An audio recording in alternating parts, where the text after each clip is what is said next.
And then we have somebody who's young, but an unbelievable leader. I saw it a long time ago, and he's turned out to be even better than we thought. Right, Susie? I think even better.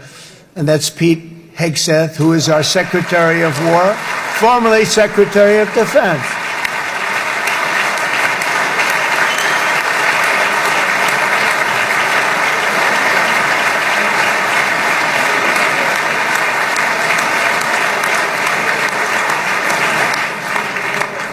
And as you know, we decisively won World War I. We decisively won World War II decisively. And everything in between and everything before it, we won everything. And then they had the brilliant idea of changing the name from war, you know, it was war, to defense. And with that went a certain thinking. And we fought in a very politically correct way after that. We always had the strongest military, and now we have a stronger military than we've ever had before. Because of my first term, I've totally rebuilt the military, every aspect of it. But we have, if you think, we settled 8 wars in 8 months. I'm now including this one, by the way, if that's okay. They may say, well, that was quick. Because yesterday I was saying 7, but now I can say 8. The hostages are back. The hostages are back.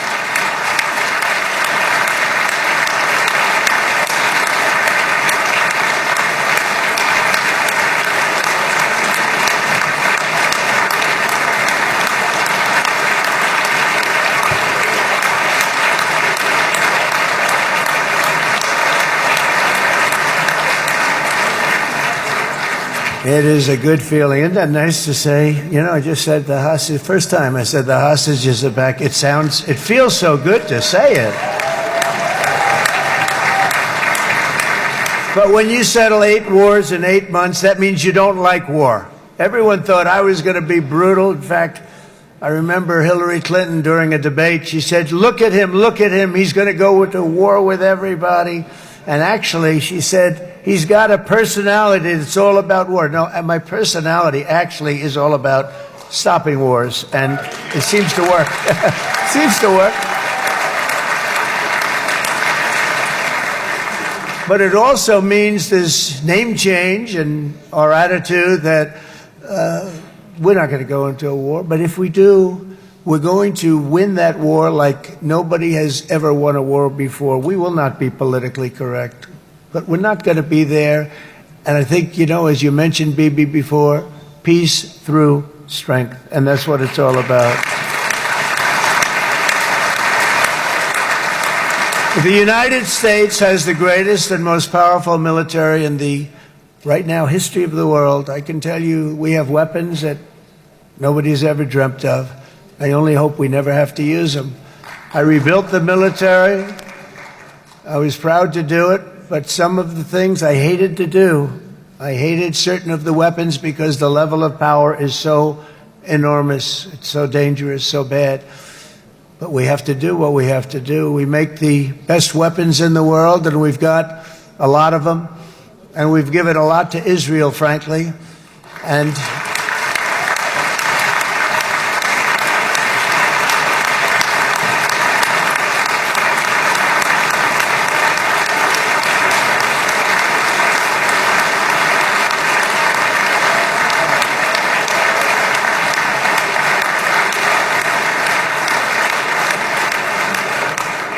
I mean, Bibi would call me so many times, can you get me this weapon, that weapon, that weapon? Some of them I never heard of, Bibi, and I made them. But we'd get them here, wouldn't we? Huh? And they are the best. They are the best. But you used them well. It also takes people that know how to use them. And you obviously used them very well. But so many that Israel became strong and powerful, which ultimately led to peace. That's what led to peace.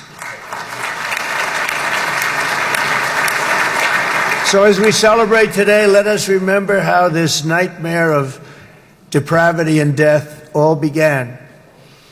2 years ago, on the eve of the Simchat Torah holiday, thousands of innocent Israeli civilians were attacked by terrorists, and one of the most evil and heinous desecrations of innocent life the world has ever seen, the worst slaughter of Jews since the Holocaust.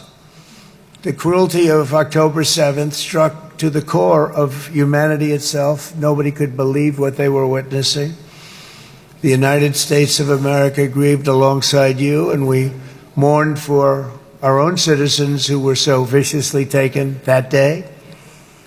And to all the families whose lives were forever changed by the atrocities of that day, and all of the people of Israel, please know that America joins you in those two everlasting vows: never forget and never again.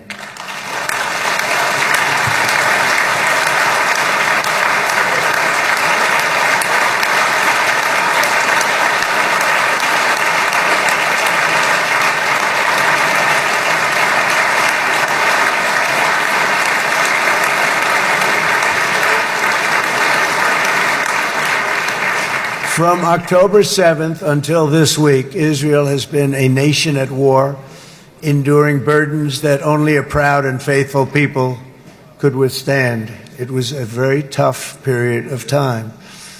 For so many families across this land, it has been years since you've known a single day of true peace. But now at last, not only for Israelis, but also for Palestinians and for many others, the long and painful nightmare is finally over.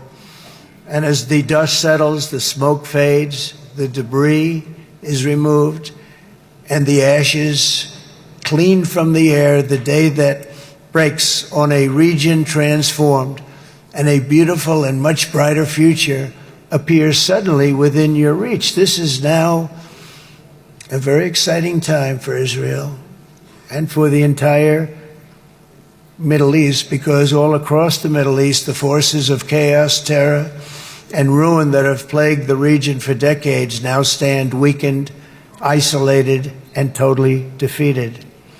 A new coalition of proud and responsible nations is emerging, and because of us, the enemies of all civilization are in retreat.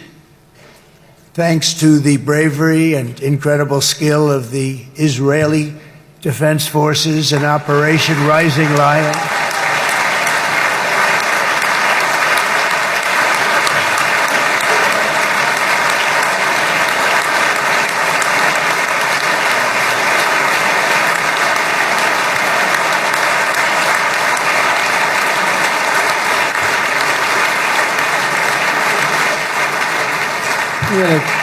guys, central casting. Let's put him in a movie. Look at him. Great job.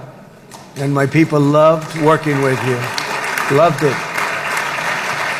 They worked so well together.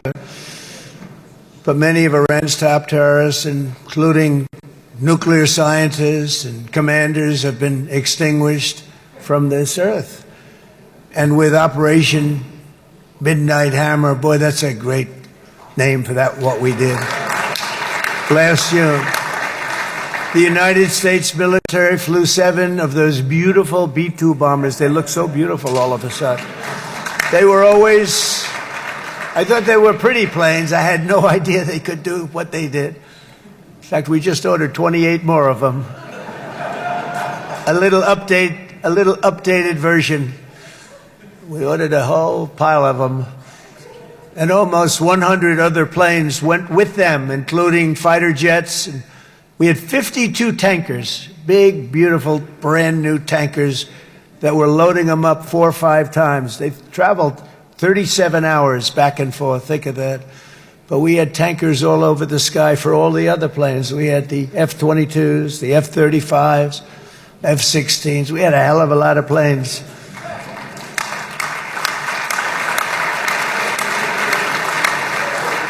So we had 52 gas stations in the sky. That's what they call them. I'll tell you, I wouldn't want to be flying one of them. We have our great General Raisin Cane right here. General, stand up. This guy. What a general. Thank you.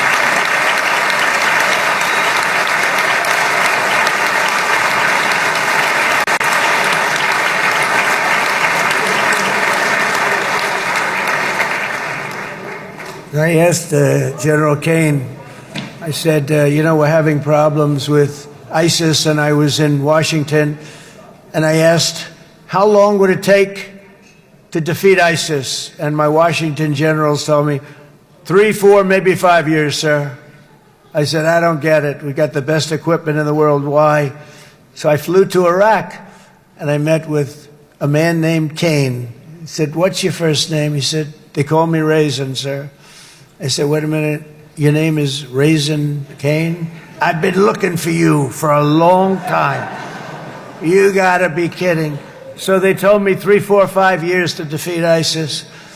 And I sit down with him and I say, why is it? I flew there in the dark of night. I landed, I'll never forget it. It was quite a trip. I'm glad I made it because I met him.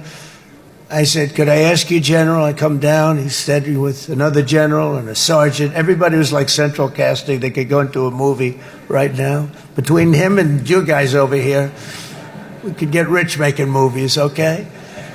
And they got along so great. That's the beautiful thing, that your military and our military, Bibi, got along so great.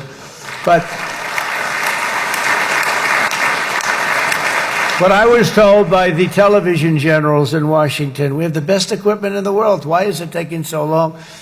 And they said, 4 years. I said, so let me ask you, Raisin, how long would it take you to defeat ISIS?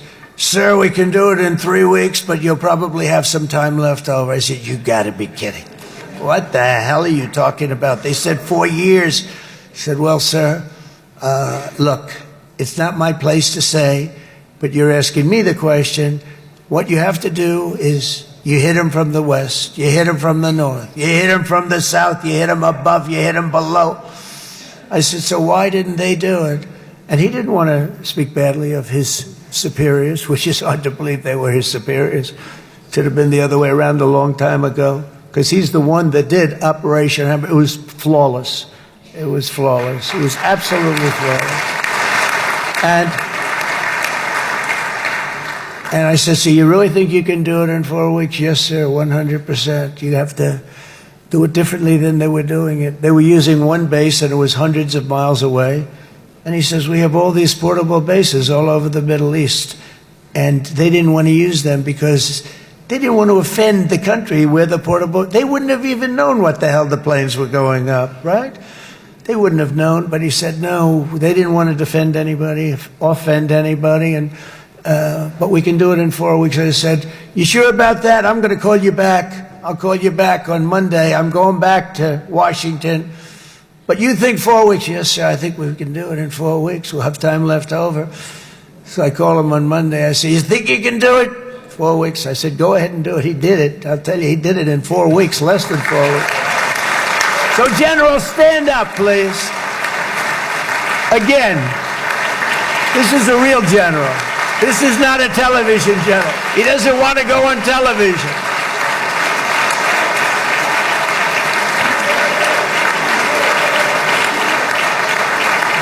He doesn't want to go on television. That's what the other guys love being on television.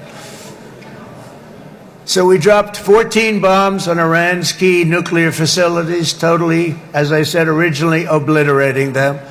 And that's been confirmed, and everybody understands it. Together we stopped the #1 state sponsor of terror from obtaining the world's most dangerous weapons.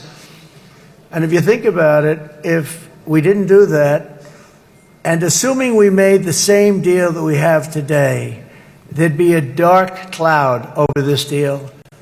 And #1, it wouldn't happen because the other Arab and Muslim nations really wouldn't feel comfortable making the deal that we have now, right?